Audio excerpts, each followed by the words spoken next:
Hello guys, আমি স্নেহা। আজ আমরা বান্ধবীরা মিলে প্ল্যান করেছি আমরা একটু ঘুরতে যাব। তো কোথায় ঘুরতে যাচ্ছি সেটা ভিডিওতেই বলবো, তো চলো দেখতে থাকো। এই যে আমি রেডি হয়ে নিয়েছি, সিম্পল একটা লুক দিয়েছি যেহেতু মন্দির যাচ্ছি তাই। তো আমাকে কেমন লাগছে অবশ্যই তোমরা কমেন্ট করে জানিও। তো এখানে দেখো আমার বান্ধবী শুভ্রা চলে এসেছে। তারপর আমরা দুজন হেঁটে হেঁটে গল্প করে করে যাচ্ছিলাম একটু আস্তে আস্তে। এই যে আমি আমাকে দেখে নিলাম কেমন লাগছে অবশ্যই কমেন্ট করে জানিও।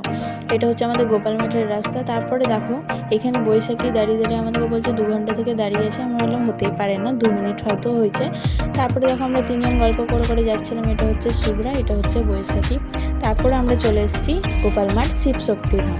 তো এটা হচ্ছে খুবই ভালো একটা জায়গা, তাই আমরা ঘুরতে চলে এসেছিলাম 3 বান্ধবী মিলে। এখানে অনেক অনেক মানুষ আসে, অনেক অনেক দূর থেকে অনেক মানুষ আসে। তারপরে দেখো এখানে মাছগুলো কি সুন্দর লাগছিল, আমার তো দেখতে খুবই সুন্দর লাগছিল। তোমাদের কেমন লাগছে অবশ্যই কমেন্ট করে জানিও। তারপরে দেখো মন্দিরটা তোমাদেরকে একটু দেখিয়ে দিচ্ছি, তোমরা দেখে নাও। এটা হচ্ছে বাইরেটা আর এটা হচ্ছে ভেতরেরটা তোমাদেরকে ঘুরিয়ে দেখাচ্ছি, তোমরা একটু দেখে নাও।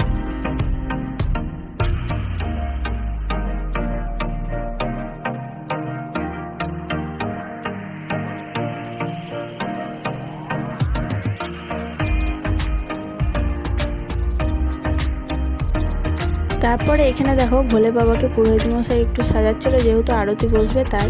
তারপর তোমাদেরকে এটা বাইরেটাও দেখিয়ে দিচ্ছি, দেখে নাও। এইখানে তারপরে দেখো আরতি বসে গেছে, এরপর আমরা কিছু ক্লিপ নিতে পারিনি। তো এই ভিডিওটা তোমাদের কেমন লাগলো অবশ্যই কমেন্ট করে জানিও, এবং লাইক কমেন্ট শেয়ার এবং ফলো করতে ভুলো না। যদি এই ভিডিওটা ইউটিউব থেকে দেখে থাকো তাহলে আমার চ্যানেলটা সাবস্ক্রাইব করে দিও। টাটা।